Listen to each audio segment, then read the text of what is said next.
तो साल खत्म होने को है, साल 2025। एक ऐसी दास्तान जिसे सुनकर लोगों की रूह कांप गई। प्यार, मोहब्बत, बेवफाई और एक खौफनाक कत्ल की वारदात जिसने ना सिर्फ केवल मेरठ बल्कि उत्तर प्रदेश के साथ साथ पूरे देश को हिलाकर रख दिया।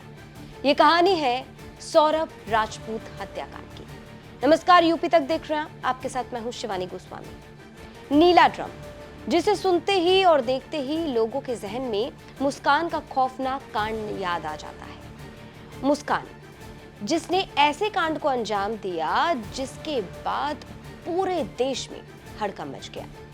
यूपी तक के इस ईयर एंडर क्राइम थ्रिलर के एपिसोड में हम विस्तार से जानेंगे कि अब तक इस मामले में क्या क्या हुआ, कब हुआ, कैसे हुआ और हत्याकांड के लगभग 9 महीनों बाद क्या बदलाव हुआ। आरोपी मुस्कान और आरोपी साहिल का जेल में क्या हाल है, आगे क्या कानूनी कार्रवाई जो है वो कहां तक पहुंची है और क्या कुछ इस मामले में अपडेट रहा है। तो शुरुआत होती है 26 फरवरी 2025 को, जब x merchant navy officer Saurabh Rajput बड़े अरमानों के साथ लंदन से मेरठ अपने घर लौटा, अपनी पत्नी के पास, बच्चे के पास। सोचा कि प्यार मिलेगा, सम्मान मिलेगा, लेकिन मिली मौत। आरोप है कि पत्नी मुस्कान ने अपने प्रेमी के साथ मिलकर हत्याकांड का पूरा प्लान तैयार कर रखा था। और फिर वो रात आई 4 मार्च 2025, जब मुस्कान और साहिल ने ऐसी खौफनाक वारदात को अंजाम दिया जिसने पूरे मेरठ को हिलाकर रख दिया। आरोप है कि पत्नी मुस्कान ने अपने प्रेमी साहिल के साथ मिलकर अपने उस प्यार का कत्ल किया जिसके साथ साल 2016 में उसने भागकर शादी की थी, लव मैरिज की थी। आरोप के मुताबिक उस रात के सन्नाटे में आरोपी मुस्कान और उसके प्रेमी ने पहले सौरभ को बेहोश किया और उसके बाद उसके सीने में एक एक कर कई वार किए। लेकिन जुर्म की ये दास्तान यही नहीं रुकी। पति सौरभ की हत्या के बाद उसके शव के 15 टुकड़े किए गए। फिर नीले रंग के ड्रम में सीमेंट का घोल बनाकर उसे भर दिया गया और टुकड़ों को सीमेंट के घोल से सील कर दिया गया। रात में खाने में कुछ नशे के पदार्थ मिलाकर इन्होंने उसे बेहोश किया था सौरभ को। उसके बाद साहिल इनके घर पे आया था रात में, और रात में आने के बाद चाकुओं से वार कर उसके सीने पर उसकी हत्या कर दी गई थी। और उसके बाद ये बाथरूम में ले जाके उसका जो गर्दन है, सिर, उसको इन्होंने चाकू से काटा है और जो हथेलियां हैं उसको काट कर एक ड्रम में भरकर उसमें सीमेंट भर दिया था और उसको कमरे में छोड़कर ये दोनों ही लोग शिमला, मनाली और कसौल चले गए थे। तो अपने रास्ते के कांटे सौरभ को हटाकर मुस्कान और उसका प्रेमी आरोपों के मुताबिक निकल पड़े अपनी हैप्पी जर्नी पर।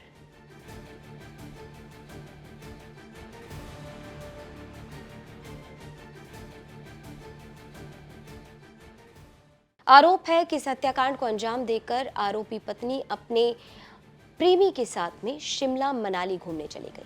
और इंसानियत को शर्मसार करने वाली और चौंकाने वाली बात देखिए, जिस वक्त घर में उस बंद ड्रम में, उस नीले ड्रम में पति सौरभ की लाश सड़ रही थी, टुकड़ों में बटी थी, उस वक्त दावा ये कि आरोपी पत्नी मुस्कान अपने प्रेमी साहिल शुक्ला के साथ शिमला, मनाली की वादियों में घूम रही थी। वो लोग खुलेआम अपनी जिंदगी को एंजॉय कर रहे थे, क्वालिटी टाइम स्पेंड कर रहे थे। वो दुनिया को दिखा रहे थे कि वो बहुत खुश हैं, लेकिन असली हकीकत उस नीले ड्रम में बंद थी।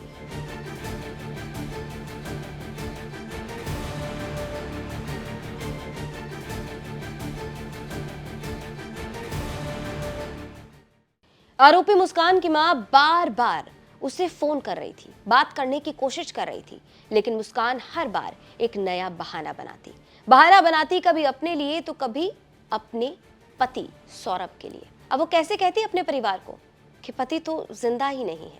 लेकिन आरोपी मुस्कान की मां को शक हो रहा था कि इतनी लंबे समय से ये लोग घूमने गए हैं, लेकिन कोई खैर खबर नहीं, कोई बातचीत नहीं, और परिवार को अनहोनी का शक हुआ। लगा कि कोई तो दिक्कत है। उनकी तरफ से हमें कहा कि कुछ बात है, लेकिन ये हमसे बात नहीं कर रहे हैं, बिजी हैं, थोड़ा ज्यादा ही 2 साल बाद हस्बैंड वाइफ मिले हैं, तो थोड़ा ज्यादा ही एंजॉयमेंट कर रहे हैं। हमें ये रहा, तो हमने कहा चलो छोड़ दो उनकी पर्सनल शक तो मेरे को बना रहा कि जी कुछ गड़बड़ तो हुई है।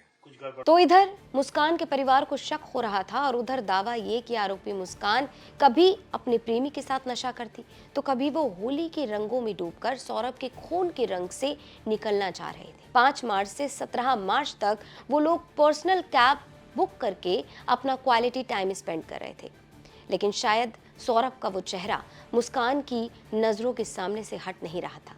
तभी दावों के मुताबिक जो जानकारी सामने निकल कर आई है कि ट्रिप खत्म होते ही 17 मार्च को आरोपी मुस्कान और साहिल वापस मेरठ लौट कर आते हैं और उसी रात मुस्कान अपनी मां को वीडियो कॉल करती है और वो रोने लगती है। जब मां पूछती है कि क्या हुआ तो मुस्कान कहती है कि घर आकर बताऊंगी।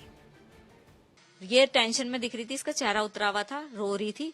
वीडियो कॉल पे बात हो रही। वीडियो कॉल पे बात हो रही थी, रो रही थी। मैंने कहा बेटा क्या हुआ है, तेरी लड़ाई हुई है सौरभ से? कह रही हाँ मम्मी। तो मैंने कहा क्या बात हुई है, कुछ मिसअंडरस्टैंडिंग हुई है तो बताओ। तो कह रही मम्मी मैं घर पे आके बताऊंगी। यहाँ नहीं बता रही, यहाँ पे उसने इशारा करा यहाँ सौरभ है, ऐसे करके इशारा कर दिया। मैंने कहा ठीक है तू घर आ जा। तो 4 बजे करीब ही आई, कल शाम को मतलब हाँ। 4 बजे आई। मैंने ही गेट खोले थे, आई मेरे से चिपट गई। मैंने कहा शुभी क्या हुआ, ऐसी क्या लड़ाई हो गई तुम्हारी? इतनी लड़ाइयां होती है लेकिन ऐसे तो नहीं हुई कभी भी। कह रही मम्मी सौरभ जो है नहीं रहे। मैंने कहा पागल हो रही है तू, दिमाग चल गया? कह रही नहीं मम्मी सच कह रही हूँ मम्मी, सौरभ नहीं रहे। अब आरोपी मुस्कान के माता पिता ने बताया कि वो बार बार झूठी कहानियां बता रही थी। कह रही थी कि सौरभ को उसके घर वालों ने मार दिया, लेकिन परिवार को ये यकीन ही नहीं हो रहा था। जब सख्ती से पूछा, बहला फुसला कर पूछा, अलग अलग तरीके से पूछा, तो पिता को मुस्कान ने सब कुछ बता दिया। मैंने उसे विश्वास में लिया पर वो झूठ बोलती रही, मेरे को विश्वास नहीं हो रहा था मेरे को भी। फिर मैंने कि बेटा तुम फंस गए हो, अब मेरे संग चलो थाने चलने। ये भी थी मैं भी था। मैंने बीच में स्कूटर रोका, मेरे दिमाग में ये आई कि मैं कुछ और कहूँ इससे। मैंने उससे कहा कि बेटा अर्जुन तुमने कुछ गलत भी करा है ना, तो मैंने हमेशा से तेरा साथ दिया है और अब भी दूंगा तेरा साथ। तू मुझे हकीकत बता दे क्या हुआ है, क्योंकि तू जो बता रही है विश्वास नहीं है। वो परिवार अपने बेटे को मारेगा।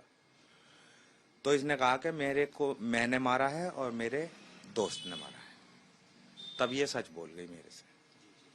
उसके बाद फिर मैं इसे थाने ले गया। अब दावों की माने तो जब मुस्कान ने अपने माता पिता को सब कुछ बताया तो उसके पिता सीधा उसे ब्रह्मपुरी थाने ले गए और पुलिस वालों के सामने मुस्कान ने सब कुछ उगल दिया। अब पुलिस सीधा आरोपी मुस्कान के घर पहुंची और उसकी निशानदेही पर वही नीला ड्रम बरामद हुआ और जब वो नीला ड्रम खुला तो सभी के होश फाख्ता हो गए। चेहरे की रंगत उड़ गई, हवाइयां उड़ गई। एक खौफनाक मंजर ऐसा जो किसी का भी कलेजा चीर दे। हर तरफ नीले ड्रम की चर्चा तेज हो गई और फिर 18 मार्च 2025 को आरोपी मुस्कान और आरोपी साहिल की गिरफ्तारी हुई। अब पुलिस पूछताछ में पता चला कि मुस्कान सौरभ से हर हाल में अलग होना चाहती थी। दावों की माने तो आरोपी मुस्कान ने अपने प्रेमी के साथ हत्याकांड का प्लान बनाया और जिस वक्त इस हत्याकांड को अंजाम दिया गया उस वक्त वो नशे में थी। दावों का तो ये भी कहना है कि मुस्कान ने सौरभ को मर्डर के लिए उकसाने के लिए एक फेक स्नैपचैट आईडी तक बनाई थी। वहीं मुस्कान के माता पिता की माने तो मुस्कान ने खुद बताया कि जिस वक्त इस हत्याकांड को अंजाम दिया गया उस वक्त मुस्कान नशे में थी और नशे की हालत में ही इस हत्याकांड को अंजाम दिया गया। कल उनने हमें बताया था जाते समय, मैंने कहा बेटा तूने ये काम कैसे कर दिया, तू उंगली तो काट नहीं सकती, ऐसे कैसे कर दिया बाबू तूने? तब बताया मम्मी मैंने नशे के बिना नहीं रह सकती। सौरभ उन्होंने मुझे बताया, उसने साहिल ने मुझे बताया कि अब तुम नशे नहीं कर सकती, सौरभ आ गए हैं, अब हमें यहाँ से हटाना पड़ेगा लाइफ में से अपनी। और उसने उनकी बात पे एग्रीड करा। कुछ अजीब से बिहेव कर रही है लड़की, नशे की वजह से डिस्टर्ब है नशे की वजह से, तो वो अजीब सी बातें कर रही है। तो एक पिता जिसे अपनी बेटी जान से प्यारी थी, जो अपनी बेटी के लिए कुछ भी कर गुजर सकता था, आज वो उसके लिए सजाए मौत मांग रहा है। कह रहा है कि मुझे मेरे बेटे के लिए, मुझे मेरे दामाद के लिए इंसाफ चाहिए और अपनी बेटी के लिए सजाए मौत। मेरे दामाद को इंसाफ मिलना चाहिए जी। और ये लड़की मतलब समाज में रहने लायक नहीं है और इसने अब जीने का हक भी खो दिया है। सब चाहिए अपनी बेटी के लिए जिसे आप इतना प्यार करते थे, अब नहीं करता। उसे होनी चाहिए, मेरे बच्चे को इंसाफ।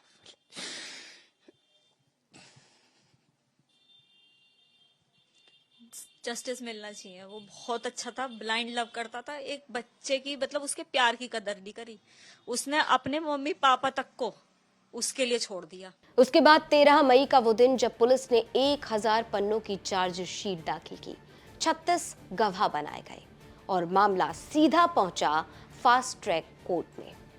मुस्कान के माता पिता ने उसके खिलाफ गवाही दी और उससे अपने सारे रिश्ते खत्म कर लिए, सारे रिश्ते तोड़ लिए। वहीं दावा ये कि वो दुकानदार जिससे मुस्कान ने हत्याकांड में इस्तेमाल होने वाला चाकू खरीदा, वो दुकानदार जहां से सौरभ को बेहोश करने के लिए दवाइयां खरीदी गई थी, या फिर वो पुलिस वाले जिन्होंने सबसे पहले नीला ड्रम खोलने के बाद वो खौफनाक मंजर देखा। सौरभ के परिवार वाले, मुस्कान के परिवार वाले, सभी इस मामले में गवाह बनाए गए हैं। यहाँ तक कि हिमाचल की वादियों में जिस कैब में आरोपी मुस्कान और आरोपी साहिल घूम रहे थे, उसके कैब ड्राइवर को भी इसमें गवाह बनाया गया है। सभी 36 गवाहों की बारी बारी से कोर्ट में गवाहियां चल रही हैं। तारीख आती है और मामला आगे बढ़ता है और अब मुस्कान जेल में बैठकर बचने की तरकीबें खोज रही है।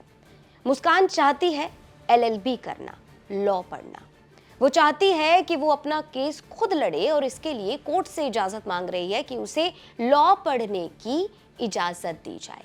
हालांकि अभी तक कोर्ट ने इस मामले में इजाजत नहीं दी है। यानी वो आरोपी मुस्कान जिस पर इतने बड़े अपराध को अंजाम देने का नाम है, जिसके कांड ने पूरे देश को हिलाकर रख दिया, वो मुस्कान अब कानून पढ़ना चाहती है। वो चाहती है कि वो अपना केस खुद लड़ सके। लेकिन कहानी में ट्विस्ट अभी बाकी था। जिस वक्त आरोपी मुस्कान की गिरफ्तारी हुई, उस वक्त वो प्रेग्नेंट थी और 24 मार्च 2025 को जेल में बंद आरोपी मुस्कान ने एक बेटी को जन्म दिया, जिसका नाम रखा गया राधा। अब मृतक सौरभ के परिवार वालों ने बड़ी डिमांड रख दी। मृतक सौरभ के परिवार वालों ने डिमांड रखी DNA टेस्ट की। सौरभ के भाई ने साफ कहा कि अगर बेटी मृतक भाई सौरभ की है तो वो हर हाल में बच्ची की कस्टडी लेंगे, लेकिन अगर ये बच्ची का पिता आरोपी साहिल है तो उन्हें इस बात से कोई मतलब नहीं है। मैंने DNA की मांग की है और 1% है कि वो सौरभ का निकलता है। अगर सौरभ का निकलता है तो उसको तुरंत हमारे को दे दिया जाए, नहीं तो मुस्कान जो है उसको किसी भी तरह से हानि पहुंचाएगी या भरण पोषण में उसे परेशान करेगी। अगर वो ऐसा कुछ करती है तो उसकी जिम्मेदारी कोर्ट की होगी। अब आरोपी साहिल के परिवार में तो सिर्फ उसकी बूढ़ी नानी है, बूढ़ी नानी। अब जब उनसे पूछा गया कि क्या आप साहिल के बच्चे को पालेंगी अगर ये बच्चा साहिल का निकलता है, तो जवाब वही मिला, नहीं। सौरभ के परिवार वाले कह रहे हैं कि वो साहिल की बेटी है। नहीं, उसके परिवार वाले कह रहे हैं तो अगर साहिल की है तो साहिल जेल में और साहिल का कोई है नहीं। कौन है साहिल का? तुम आप तो हो। मैं? हाँ, नानी तो हो। नानी हूँ, मुझे तुम गोदी में लेके अपने घर ले जाओ। तो कानून के मुताबिक 6 सालों तक बच्ची यानी कि मुस्कान की ये जो दूसरी बच्ची है जिसने जेल में जन्म लिया है, वो कानून के मुताबिक जेल में ही रहेगी। लेकिन सवाल ये उठता है कि ये अवधि खत्म होने के बाद बच्ची का क्या होगा? अगर सौरभ के घर वालों ने अपनाने से इनकार कर दिया, अगर मृतक सौरभ के परिवार वालों ने DNA टेस्ट के बाद में अपनाने से इनकार करा बच्ची को, और साहिल की बात करें तो साहिल के परिवार में तो कोई नहीं है, तो इस बच्ची का होगा क्या? वहीं दूसरी तरफ जो आरोपी मुस्कान है वो अब कानून पढ़ने की डिमांड कर रही है। वो कोर्ट से इजाज़त चाहती है कि उसे लॉ पढ़ने की इजाज़त दी जाए। यानी कि जिसने अपराध को अंजाम दिया, जिसने इतने बड़े कांड को अंजाम दिया, वो आज कानून पढ़कर कानून के जरिए ही बचने की कोशिश कर रही है। लेकिन सवाल ये उठता है, क्या वो इतने बड़े अपराध का हिसाब दे पाएगी? क्या वो सौरभ राजपूत की हत्या का हिसाब दे पाएगी? सवाल ये भी कि क्या आरोपी मुस्कान अपनी बड़ी बेटी को जवाब दे पाएगी? क्या वो उसे बता पाएगी कि उसके पिता को उससे क्यों छीन लिया गया? या फिर वो मासूम बच्ची जिसने पैदा होते ही जेल देखी, अपराधी देखे और देखी अपनी अपराधी माँ, क्या उसके सवालों का जवाब दे पाएगी? तो साल बीत रहा है, तारीखें बदल रही हैं और जुर्म की दास्तान लगातार सामने आ रही है, लेकिन कानूनी लड़ाई अभी भी जारी है, इंसाफ अभी बाकी है। अब देखना होगा कि कोर्ट मुस्कान को कानून पढ़ने की इजाज़त देता है या नहीं, या फिर इस मामले में आगे क्या कुछ अपडेट रहता है। आखिरी जो सुनवाई हुई है कोर्ट में वो हुई है 18 दिसंबर को। तो साल 2025 का ये कांड इतिहास के काले पन्नों में दर्ज हो जाएगा और इसकी चीखें सालों साल सुनाई देंगी। तो यूपी तक क्राइम थ्रिलर के ईयर एंडर के इस एपिसोड में इतना ही। हम फिर से हाजिर होंगे एक नई कहानी के साथ, एक नए अपराध और जुर्म की दास्तान के साथ, और आपको बताएंगे कि वो दूसरी कौन सी ऐसी जुर्म की कहानी थी जो सोशल मीडिया से लेकर सड़कों से लेकर हर तरफ चर्चाओं में रही। यानी उत्तर प्रदेश में क्राइम की कौन सी बड़ी घटना जिसने पूरे देश को हिलाकर रख दिया। तो शुरुआत से लेकर अब तक इस मामले पर पैनी नजर रखने वाले, हर अपडेट को आप तक पहुंचाने वाले मेरठ से हमारे सहयोगी उस्मान चौधरी के साथ मैं शिवानी गोस्वामी आपसे इजाजत लेती हूं। और जैसे कि आप सभी जानते हैं, उत्तर प्रदेश की तमाम खबरों को जानने के लिए लगातार देखते रहिए यूपी तक।